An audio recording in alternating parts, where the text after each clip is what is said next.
Technical teaching tips YouTube channel रे आपको स्वागत। आज आम देखा inspector general of registration through रे आपण मैंने नुआ करी जदि रजिस्ट्रेशन करना ताहले न्यू यूजर उपरे टच करी आपण मैंने एहीपरी निजर मोबाइल नंबर ईमेल आईडी ना security question user name login ID password बनै पारिबे।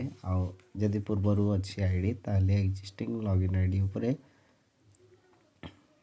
आपण मैंने टच करी एठू पाई परिबे। आपण मैंने एठू सरेंडर ऑफ लीज देखंतु एही परी डॉक्यूमेंट पाई एठू पाई कि आपण मैंने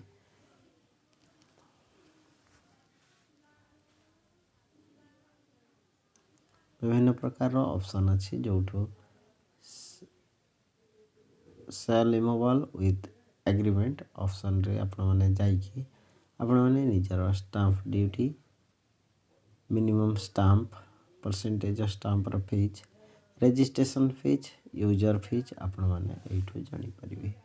आपण को जिंस पई केते टंका पड़िबो ताहा आपण माने एही सेल इमोबल विथ एग्रीमेंट करबा पूर्व एठू आपण माने जानि परिबे।